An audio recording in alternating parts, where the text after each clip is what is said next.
예, 우리 앞뒤에 계시는 분들, 좌우에 계시는 분들 보시면 인사하겠습니다. 사랑합니다. 축복합니다. 사랑합니다. 축복합니다. 날씨가 아주 오묘한 날씨입니다. 에어컨을 끄면 덥고요, 틀면 춥고요. 이것도 자켓을 벗으면 춥고 입으면 또 살짝 덥고, 이럴 때일수록 건강을 챙기셔가지고 본인의 그 체온에 맞게끔 항상 자리가 바람이 많이 부는 자리다 싶으시면 옆자리로 좀 옮기시고요. 그렇게 옮기시면서 좀 예배도 드리시고 건강도 챙기시면 좋을 것 같습니다.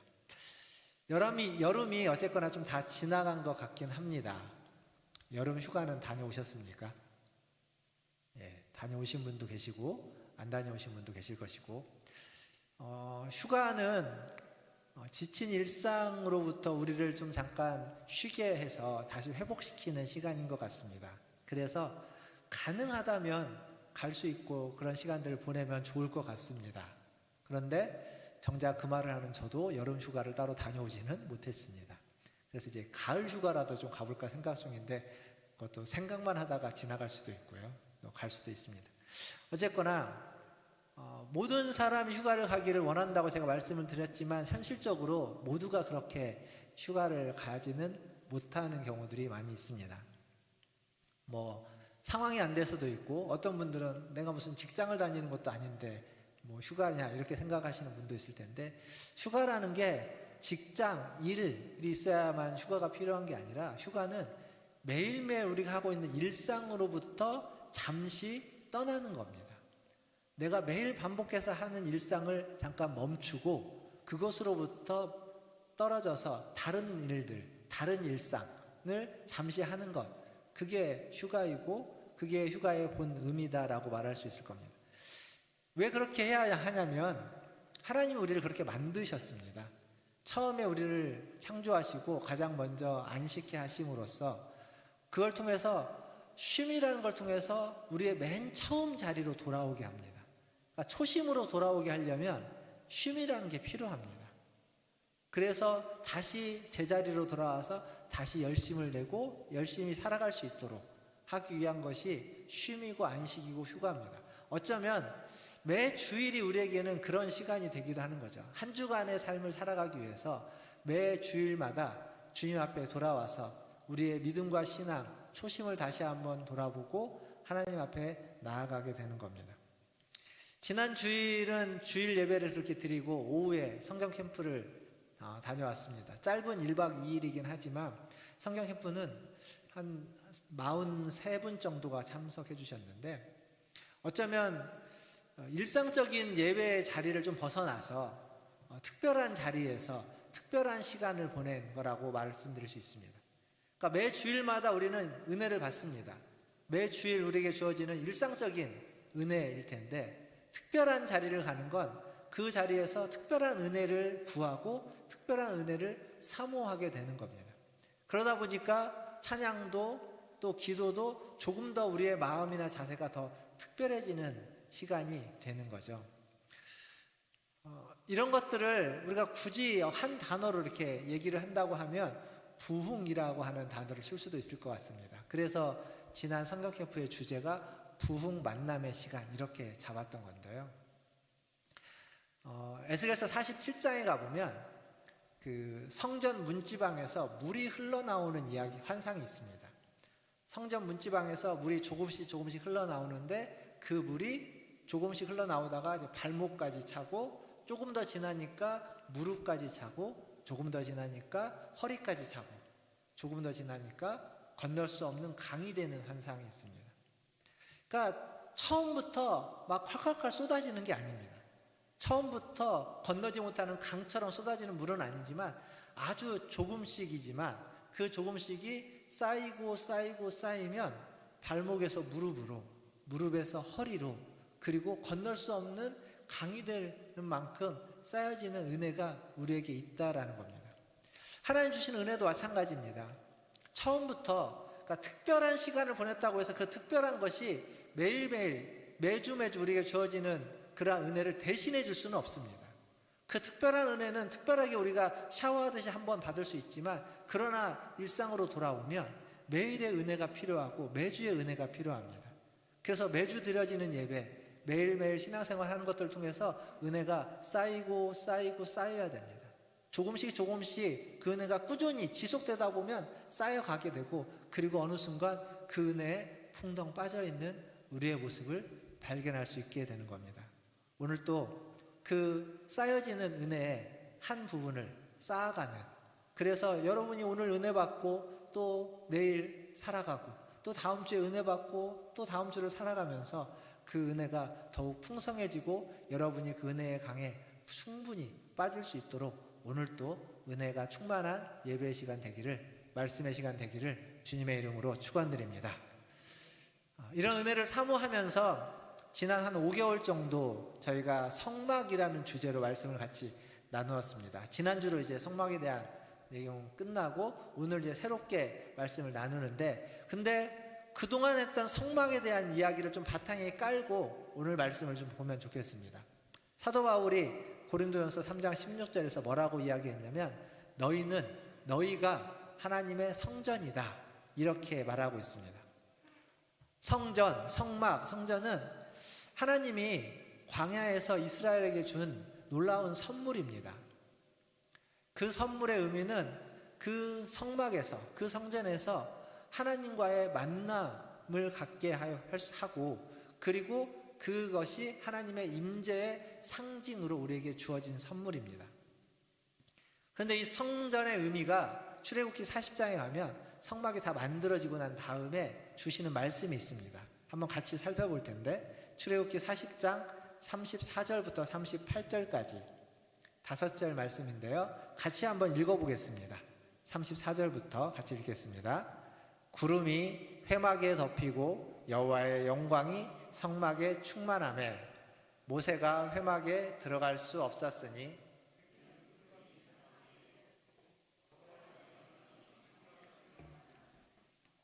구름이 성막 위에서 떠오를 때에는 이스라엘 자손이 그 모든 행진하는 길에 앞으로 나아갔고, 구름이 떠오르지 않을 때에는 떠오르는 날까지 나아가지 아니하였으며, 낮에는 여호와의 구름이 성막 위에 있고 밤에는 불이 그 구름 가운데 있으므로 이스라엘 온 족속이 그 모든 행진하는 길에서 그들의 눈으로 보았더라. 아멘.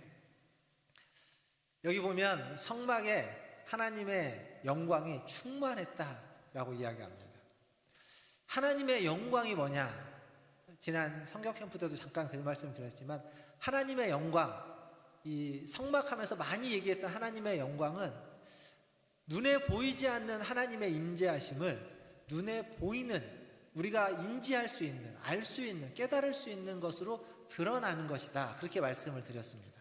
지금 방금 읽었던 출애굽기 40장 이 34절부터 38절에는 그것이 무엇으로 나타나냐면 구름으로, 불로 나타나고 있다는 겁니다. 구름으로 불, 구름과 불을 이스라엘 모든 자들이 볼 수 있었습니다. 그걸 통해서 하나님이 여기에 계시는구나, 하나님의 영광이 나타났다라는 것을 그들은 알게 되는 겁니다. 그러니까 구름과 불을 통해서 하나님이 그들과 함께하고 있다는 것을 알게 되고, 또 그 구름과 불의 움직임을 통해서 하나님이 그들에게 가라, 멈춰라 라고 하는 하나님의 어떤 신호로, 하나님의 인도하심의 사인으로 이스라엘은 그것을 보고 있었습니다. 이것은 솔로몬이 지은 성전에 가서도 마찬가지입니다. 광야의 성막에서만 이러한 일이 있었던 것이 아니라 솔로몬이 지은 성전으로 가도 하나님이 그 성전에 임하시고 함께 하시고, 그리고 그 성전을 향하여서 그 성전에서 기도하면 하나님이 하늘에서 그것을 들으시고 응답하신다라고 솔로몬에게 말씀하십니다.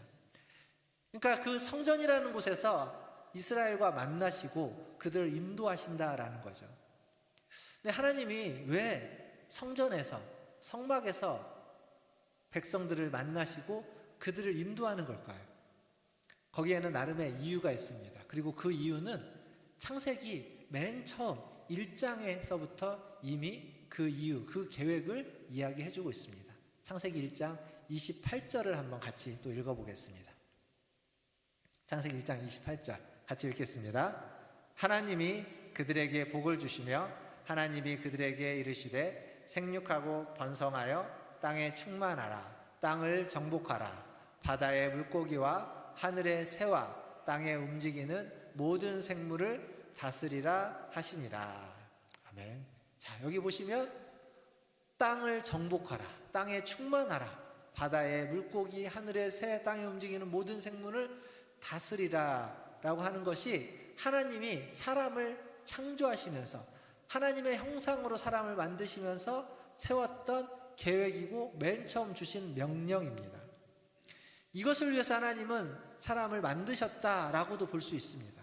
물론 사람을 만든 데에는 다른 또 의미도 있겠지만 분명히 하나님이 피조물을 다스리고 정복하게 하기 위해서 만드셨습니다.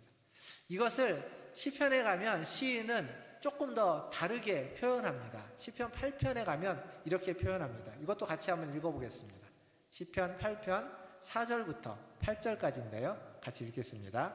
사람이 무엇이기에 주께서 그를 생각하시며 인자가 무엇이기에 주께서 그를 돌보시나이까. 그를 하나님보다 조금 못하게 하시고 영화와 존귀로 관을 씌우셨나이다. 주의 손으로 만드신 것을 다스리게 하시고 만물을 그의 발 아래 두셨으니 곧 모든 소와 양과 들짐승이며 공중의 새와 바다의 물고기와 바닷길에 다니는 것이니이다. 아멘.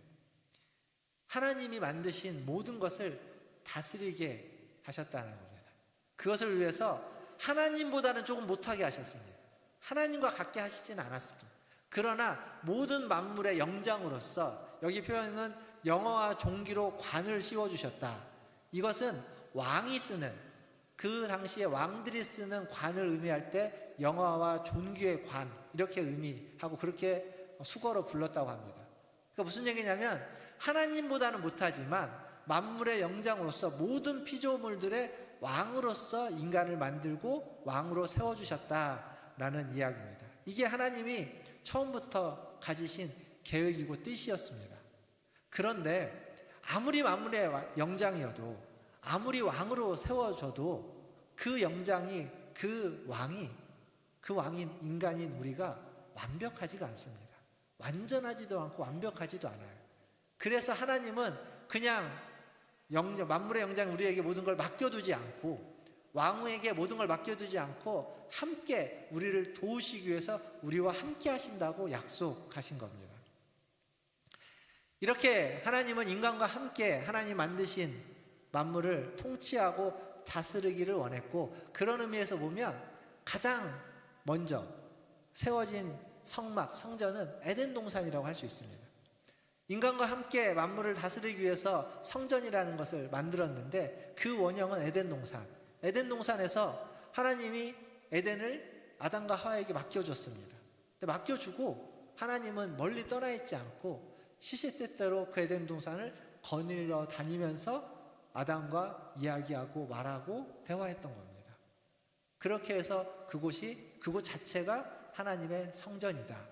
에덴 동산이 성전의 성막의 원형이다라는 얘기는 지난 5개월 동안 여러 번 말씀드렸으니까 넘어가 보면, 그런데 성경은 또 무슨 얘기를 하고 있냐면 그렇게 하나님의 영광으로 충만한, 그리고 하나님이 함께 더불어 일하는 그러한 곳으로서 성전을 두셨는데 신약에 오면 그 성전이 어떻게 변하냐면 하나님의 영광으로 충만하고 더불어 일하는 사람을 하나님이 택하십니다.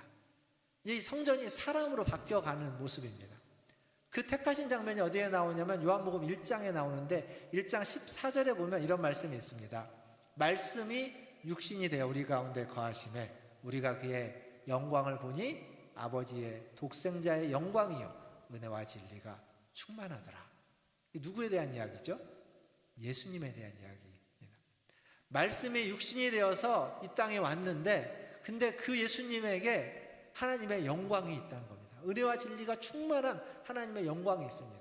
심지어 요한복음 2장에 가면 예수님은 자신의 육체를 가리켜서 성전이다 라고 아주 직접적으로 말해주고 있습니다. 그러니까 예수님의 육체는 하나님의 영광, 은혜와 진리가 충만한 하나님의 성전이다 라고 하는 얘기를 요한복음 1장과 2장은 직접 말해줍니다. 이게 이제 무슨 말이냐면, 하나님은 예수님과 함께 하기를 원하셨고, 예수님을 통해서 예수님과 함께 하나님의 일을 하시려고 한다는 겁니다. 근데 하나님과 예수님은 뭐 별 문제가 없는데, 이 예수님이 어떤 분이냐면 삼위일체로 하늘에 있었던 예수님이 아니라 인간의 몸을 입고 성육신한 육체를 가진 예수님이라는 거예요. 그래서 예수님과 함께 한다는 말은 조금 더 다른 의미로 확장시켜 보면, 하나님은 인간과 함께 하고 인간과 함께 하나님의 일을 하기를 원하신다라는 얘기가 되는 겁니다.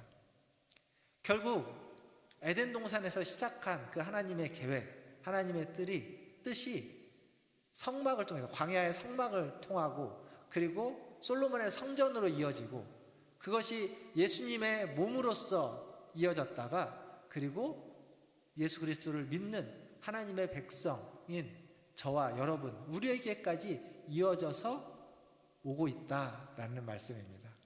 그러니까 바울이, 그래서 예수님은 자기 육체를 가리켜서 얘기했지만, 바울은 예수님의 육체를 가리켜서 성전이라고 하지 않고, 방금 우리가 읽었던 것처럼 너희를 가리켜, 너희가 하나님의 성전이다, 여러분이 하나님의 성전이다, 하나님의 성령이 거하는 전이다, 그렇게 말해주고 있습니다. 이게 제가 이렇게 쭉 설명을 하니까 별것 아닌 것 같지만, 여러분 참 생각해보면 굉장히 놀라운 일입니다. 왜냐하면 처음 하나님이 천지를 창조할 때, 그리고 인간을 처음 만들었을 때 그에게 줬던 첫 번째 명령, 하나님이 가졌던 그 계획이 인간의 어떤 죄악에도 불구하고, 여러 어려움에도 불구하고 광야의 성막으로 이어져 왔고, 그리고 솔로몬의 성전으로 이어져 왔습니다. 물론 솔로몬의 성전이 오래 가지도 못했습니다. 금방 무너져 버렸지만, 그러나 그게 다시 예수 그리스도의 육체로서 계승되어져 왔고, 거기서 끝나지 않고 우리에게로 이어져 왔다는 겁니다. 그러니까 시간을 통해서 그것들이 이어져 왔을 뿐만 아니라 성육신이라고 하는 영적인 사건을 통해서 이어져 왔고, 이제 우리는 하나님의 그 믿는 구원의 사건을 통해서 성령이 우리 안에 들어옴으로써 그것을 이어져서 하나님의 성전이 되었다, 하나님의 영이 거하는 거처가 되었다라고 성경은 이야기합니다. 사랑하는 성도 여러분, 여러분이 하나님의 성전이다, 이런 계획이 하나님이 있었고, 그 계획에 우리가 그 계획을 이루어가는, 계획이 이루어진, 그리고 이루어가는 그러한 존재다라는 사실을 꼭 기억하시고 꼭 믿으시고, 내가 하나님의 성전이라는 사실을 감사하시기를 주님의 이름으로 축원드립니다. 그런데 지금 이 말씀이 고린도 전서에 있는 말씀입니다. 고린도 전서는 바울이 쓴 많은 편지 중에 고린도 교회라는 곳에 쓴 첫 번째 편지입니다. 고린도 전서. 고린도 교회가 어떤 교회냐면, 성경에 이제 로마서, 그 다음에 고린도 전서, 후서, 그리고 갈라디아서, 이런 것들이 다 교회들인데, 로마 교회, 갈라디아 교회, 고린도 교회, 데살로니가, 빌립보 교회, 이렇게 다 이야기할 수 있습니다. 그런 수많은 교회들 중에 가장 문제가 많은 교회가 고린도 교회입니다. 고린도 교회는 여러 문제들이 많이 있었지만, 그 중에 가장 심각한 문제라고 이야기할 수 있는 건 이 타당 문제, 분쟁하는 것, 갈등하는 것, 분열하는 문제가 가장 컸습니다. 그들이 분열하는 이유는 뭐였냐면, 나는 바울의 그런 가르침을 받은 자들이다 라고 해서 바울을 따라가는 사람들이 있습니다. 나는 아볼로의 가르침을 따른다라고 해서 아볼로를 따르는 사람들이 있고, 또 어떤 사람은 나는 베드로, 게바의 가르침이 더 낫다라고 생각해서 그 게바를 따라갑니다. 심지어 나는 예수를 따른다라고 하면서 갑니다. 그러면서 서로 갈라지는 겁니다. 문제는 그들의 가르침이 다른 가르침이 아님에도 불구하고 서로 다르다고 하면서 분열되고 갈등하는 모습들. 그러니까 자기의 취향 혹은 선호, 내가 좋아하는 어떤 것들에 의해서 그 분열과 갈등이 일어났던 교회가 고린도 교회입니다. 물론 거기에는 은사라는 문제도 한몫했습니다. 은사 때문에도 여러 가지의 어려움이 있기도 했습니다. 그런데 이런 교회를 향해서 이런 분쟁과 당이 나눠지는, 파당이라고 하죠. 나눠지는 교회를 향해서 지금 바울이 뭐라고 말하냐면 너희는 하나님의 성전이다, 이렇게 이야기하는 겁니다. 왜 이렇게 이야기하는 걸까요? 이유는 하나입니다. 아까 우리가 읽었던 말씀 16절과 17절 본문이 있는데 17절에 가보면 누구든지 하나님의 성전을 더럽히면이라고 나옵니다. 하나님의 성전인데 그 하나님의 성전인 교회를, 하나님의 성전인 스스로를 서로 나누게 하고 분열시키고 갈등시키게 하는 것, 그것을 더럽히는 것이다라고 이야기하고, 바울은 더럽히지 말라라고 지금 강조하는 겁니다. 하나님의 성전을 더럽히지 말라, 이 얘기를 하고 싶은 겁니다. 교회는 하나님이 자기 뜻을 이루려고 세우신 하나님의 형상과 하나님의 영광을 드러내야만 하는 곳인데, 그러한 본분과 사명을 망각하고 서로의 어떤 차이로, 다름으로 분열되고 갈등을 일으키고 하는 것은 성전을 더럽히는 것이다. 그러면 안 된다, 그러지 말라라고 명령하고 있습니다. 사랑하는 성도 여러분, 아니 하나님의 성전이신 여러분, 우리는 하나님의 영광을 드러내야만 하는 존재들입니다. 하나님의 뜻을 이루고 하나님을 세상 가운데 비춰줘야만 하는 존재입니다. 그리고 이전에 성막도 성전도 그랬습니다. 그러나 그것과 우리의 차이는, 그것은 천으로 만든 곳이고 그것은 돌로 만든 곳이었습니다. 그러나 우리는 살아있는 하나님의 성전입니다. 살아 움직이는 하나님의 성전입니다. 예배 시작할 때 불렀던 찬양도 그런 가사들이 있죠. 살아 움직이는 교회, 하나님의 성전입니다. 이스라엘은 성전도 있었고 하나님의 말씀도 있었습니다. 그러나 그 일에 실패했습니다. 하나님의 말씀을 어겼고 하나님의 뜻대로 살지 못했습니다. 돈과 우상을 추구했고 이방인과 약자들을 압제하고 억압하는 모습이었습니다. 그러자 그들에게 주어진 성전은 더러워졌고 하나님은 그 성전을 다 무너뜨려 버리고 그 나라를 멸망시켜 버린 겁니다. 이게 그냥 성경에 있는 옛날 과거의 역사 혹은 과거의 어쩌면 픽션이라고 생각하면 안 됩니다. 이건 이스라엘만의 역사도 아니고 하나님의 백성의 역사입니다. 과거의 일이긴 하지만 현재도 벌어지는, 하나님의 백성들에게 이루어지는 일이고 미래에도 일어날 일이라는 사실입니다. 똑같은 일이 반복되고 있습니다. 우리는 분명 하나님의 성전입니다. 살아 움직이는 하나님의 성전입니다.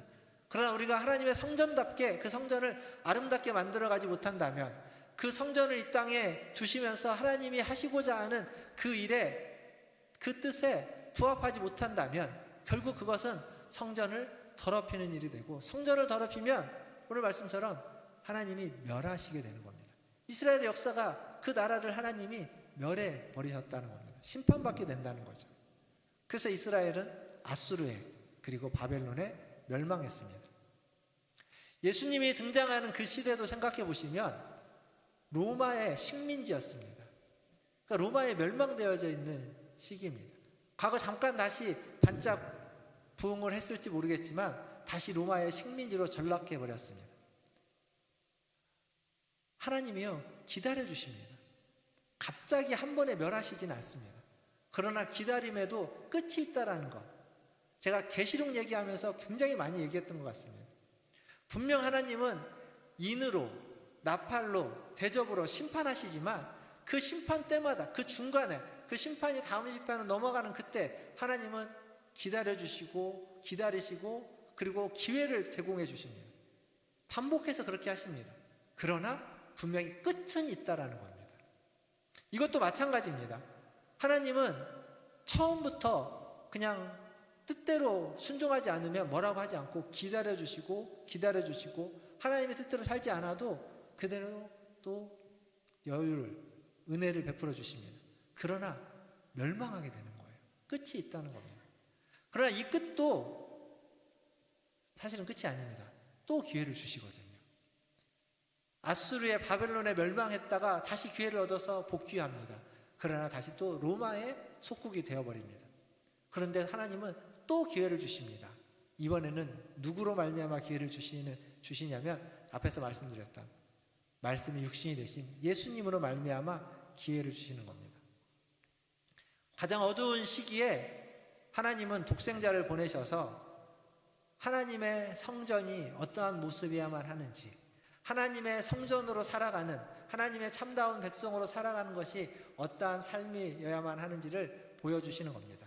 물론 예수님은 십자가에 달리시는 것이 그의 주된 사역이고 사명이었습니다. 그러나 그것만이 아니라 하나님의 사람으로, 하나님의 백성으로, 하나님의 성전답게 사는 것이 무엇인지를 직접 보여주셨다는 것도 우리는 잊지 말아야 됩니다.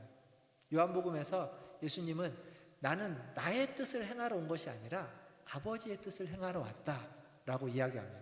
즉 그의 말과 행동은 다 하나님이 어떠한 분이신지, 하나님이 무엇을 원하시는지, 하나님의 뜻이 무엇인지를 보여준다라는 거죠. 예수님의 말씀, 예수님의 행동을 잘 돌아보십시오. 예수님이 어떻게 행동했는지, 어떻게 말했는지, 누구의 친구로서 예수님이 있었는지. 바리새인과 서기관들이 비난합니다. 예수님에게 죄인의 친구라고. 죄인의 친구로 있었습니다.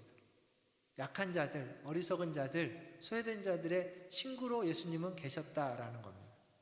그래서 사도 요한은 요한복음 1장 18절에서 이런 말씀을 합니다. 본래 하나님을 본 사람은 없는데 아버지 품속에 있는 독생하신 하나님이 나타나셨다. 그러니까 예수님을 통해서 하나님이 어떠한 분인지를 보여주고 있습니다. 그러니까 우리가 해야 되는 일입니다.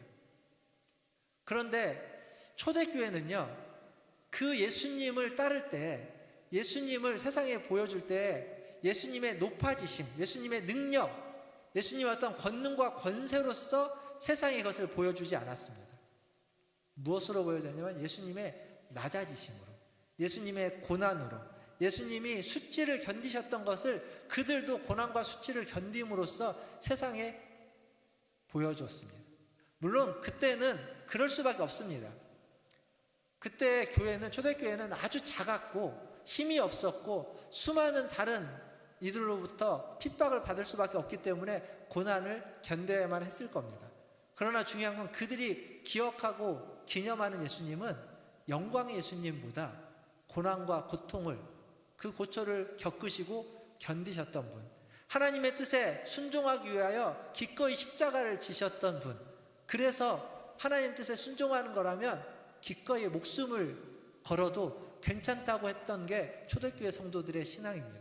우리가 초대교회를 생각하고 돌아본다면 초대교회가 부흥하고 막 복음을 전하면 3,000명, 6,000명씩 사람들이 몰려오는 것을 꿈꾸는 것이 아니라 사실은 그들이 예수님의 십자가를 따라서 그것을 말씀에 순종하기 위하여 그 십자가를 기꺼이 졌다라는 것, 그것을 우리는 보고 그것을 우리는 따라야 됩니다. 그래서 그들이 어디까지 따르냐면 서로 사랑하라라고 하는 예수님의 말씀을 지키는 겁니다. 어디까지? 원수까지도 그들은 사랑하고자 했습니다. 나와 다른 사람, 나와 생각이 다르고 뜻이 다르고 성향이 다르고 모든 것들을 함께하고 싶지 않은 사람, 원수. 그러나 예수님이 서로 사랑하라고 했기에 그런 사람까지도 사랑하려고 자기 자신을 누르는 거죠. 자기의 자아를 억누르고 말씀에 순종하려고 몸부림쳤던 게 초대교회 성도들의 모습입니다. 겸손한 마음으로 서로를 돌아보라는 말씀을 지키는 겁니다. 우리는 어떻습니까? 우리의 자아가, 우리의 가지고 있는 취향이, 성향이, 스타일이 우리가 가지고 있는 신앙보다 더 우선하지는 않습니까? 제가 가끔 그런 말씀을 드리죠. 한국교회는요, 정치적인 성향이 혈연보다, 신앙보다 더 위에 있는 것 같습니다.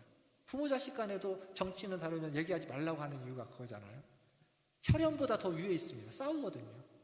신앙보다 더 위에 있습니다. 갈라지거든요. 그거 갖고 함께 못하거든요. 반대해야 됩니다. 반대. 그건 그냥 정치일 뿐입니다. 그것보다 피가 더 중요하지 않습니까? 그것보다 더 신앙이 위에 있어야만 하는 겁니다. 그렇지 않으면 지금 주님이 우리에게 하시던 초대교회의 신앙을 따라가는 건 요연한 일입니다. 불가능한 일입니다.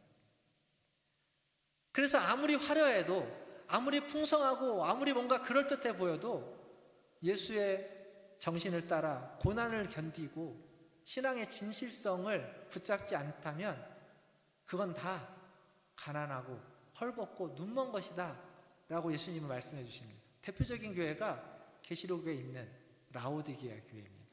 한번 말씀을 볼까요? 계시록 3장 17절, 주님이 라오디게아 교회에 대해서 이야기하는 말씀입니다. 같이 읽겠습니다. 시작.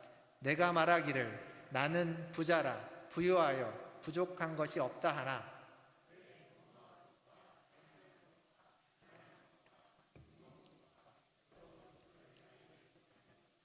아멘. 부자다, 부유하다, 부족한 것이 없다, 풍성하다 라고 하지만 사실은, 말씀 띄워주세요, 사실은 벌거벗었고 그리고 눈멀었고 가난하고 가련하고 공고할 뿐이다라는 겁니다. 모르는 거예요. 눈이 가려져서 모르고 벗고 있어도 모르고 있는 겁니다. 사랑하는 성도 여러분, 여러분이 하나님의 성전, 성령의 거처라는 것을 기억하십시오.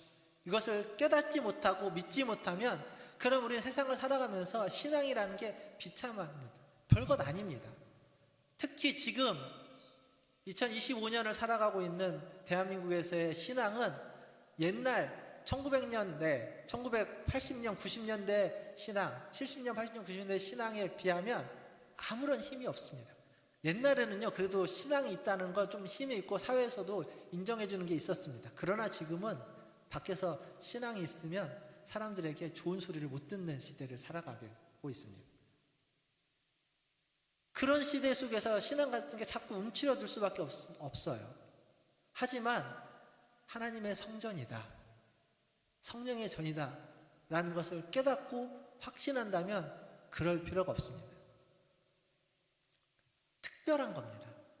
이 세상에는 없는 겁니다.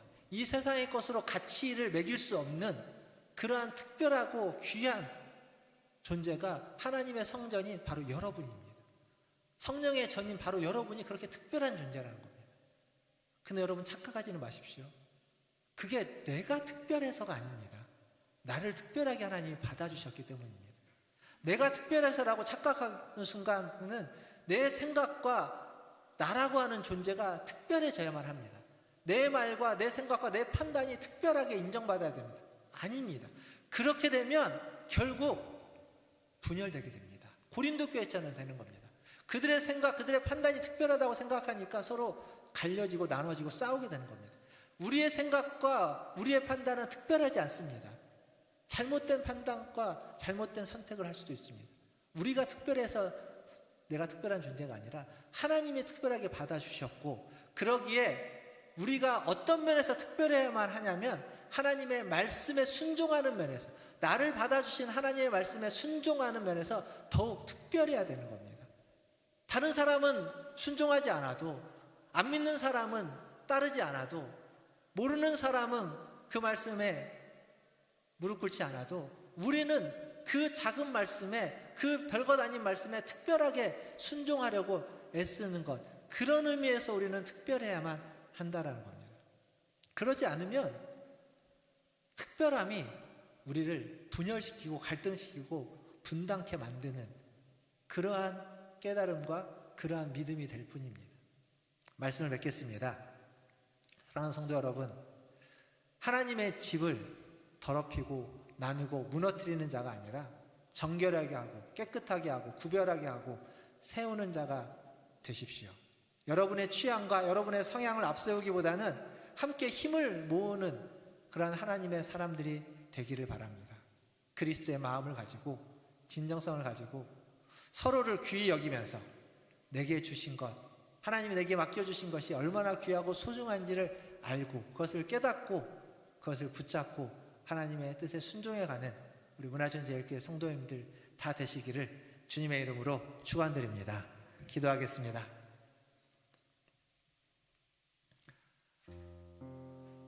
오늘 말씀, 너희는 하나님의 성전이다, 하나님의 성령이 너희 안에 계시는 것을 알지 못하느냐 라고 하는 바울의 음성을 듣습니다. 그러나 이게 바울의 소리가 아니라 하나님의 음성인 줄 믿습니다. 하나님의 성전으로 구별되고 거룩하며 지혜로운 성도들이 되기를 바랍니다. 하나님의 집을 구별하여 정결하게 세우는 자가 되기를 원하고, 서로를 귀히 여기면서 하나님에게 주신 것이 얼마나 소중한지를 깨닫고 그것을 더욱 진정성 있게 아름답게 만들어가는 하나님의 자녀들, 하나님의 백성들, 하나님의 교회가 되기를 위하여 우리 같이 한 목소리로 함께 기도하며 나아가겠습니다. 기도하겠습니다.